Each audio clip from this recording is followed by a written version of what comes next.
सास का दहेज। स्नेहा के बेटे की शादी शिल्पी से होती है। शिल्पी दहेज में हर सामान लेकर आती है जो पहले से ही स्नेहा के घर होता है। ये सामान स्नेहा के पापा ने उसे दिया था। अरे शिल्पी, मेरा टीवी क्यों हटाया? क्यों हटाया मतलब? अरे बड़ा और अपडेटेड टीवी है ये। स्नेहा को गुस्सा आता है और वो शिल्पी के बड़े टीवी के बगल में अपने पुराने जमाने का टीवी भी रख देती है। बड़ी आई अपडेटेड वाला।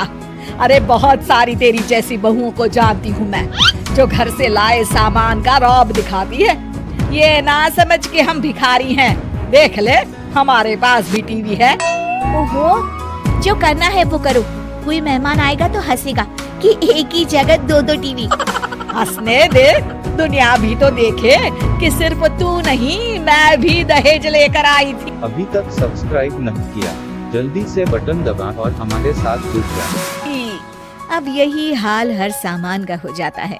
ड्राइंग रूम में एक साथ दो तरह के सोफे रखे होते हैं, एक नया आलीशान तो एक पुराना लकड़ी का। शिल्पी स्नेहा की इस आदत से काफी दुखी हो जाती है। एक टीवी पर रामायण चलती है तो बगल की टीवी में फिल्मी गाने, किसी को किसी की आवाज भी सुनाई ना पड़े वैसे। घर के दूसरे सदस्य भी सास बहू की इस आदत से परेशान हो जाते हैं। एक दिन स्नेहा की बहन उसके घर आती है और घर का नजारा देखकर हैरान हो जाती है। कहीं पुरानी फ्रिज के बगल में, कहीं नई फ्रिज तो कूलर के ठीक ऊपर एसी। अरे स्नेहा, ये तूने घर की क्या हालत बना रखी है? बहू रानी, तू तो नए जमाने की लड़की है, फिर घर को कबाड़ी बाजार सा कैसे सजा रखा है? नया फैशन है क्या? देखिए ना मौसी, माँ जी अपना पुराना सामान निकालना ही नहीं चाहती। वो सोचती है कि उनका ही सामान घर में रहेगा। अरे बहन, तू इस मामले में ना बोल तो ही अच्छा है। मैंने बहुत सी बहुओं को देखा है, अपने लाए सामान पर सास को धौंस दिखाते, और मैं भला किसी की धौंस को क्यों सहन करूं? मेरे पास तो सारा सामान है, और वैसे भी क्या कहते हैं, ओल्ड इज गोल्ड। अब क्या था, शिल्पी ये सुनते ही भड़कती है और जोर जोर से चिल्लाने लगती है। वाह माँ जी वाह, जरा अपना सोफा। अभी तक सब्सक्राइब नहीं किया, जल्दी से बटन दबा और हमारे साथ जुड़ जा। तो देखिए, ऐसा लग रहा है खुदाई से निकला है लकड़ी का। और मेरा सोफा देखिए कैसे लेदर की चमक और गुदगुदा सा है। अरे आपका तो पुराना धुराना सा है। शिल्पी देख, मेरे पिताजी ने जो दिया है वो उनकी निशानी है, उसके बारे में मत बोल। तू तेरा सामान ले जाकर अपने कमरे में रख ले। क्यों? मैं अपना सामान क्यों कमरे में रखूं?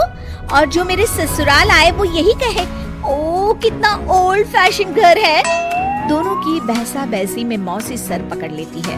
तुम दोनों जब देखो तब लड़ती रहती हो। मैं तो चली किचन में बादाम का शरबत बनाने।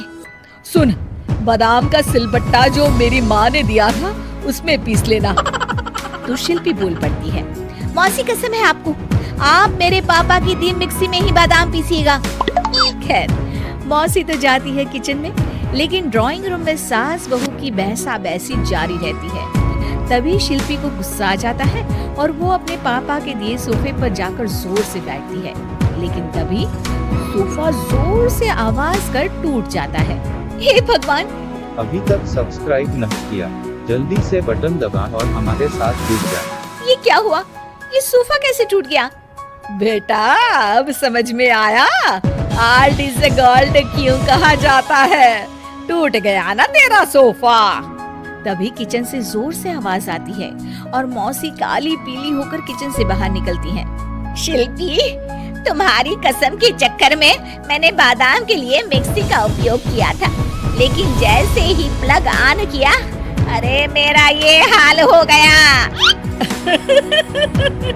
और भरोसा करो आजकल की चीजों पर। मैंने तो कहा था तुझसे, माँ की सिलबट्टे पर बादाम को पीसती तो तेरा ये हाल ना होता और स्वाद का स्वाद बरकरार रहता। अरे जब सब चीजें घर में थी तो क्या जरूरत थी तेरे पापा को सामान देने की? वैसे भी बहू, आजकल दहेज वही मांगता है जिनकी खुद की काबिलियत नहीं होती। आप ठीक कह रही हैं माँ जी। मेरे लिए ये सौभाग्य की बात थी कि आप लोगों ने पापा से कोई डिमांड नहीं की थी, लेकिन मैं आपको समझ ही नहीं पाई। मुझे माफ करिए। अब इस घर में नई चीज तभी आएगी जब पुरानी खराब हो जाएगी।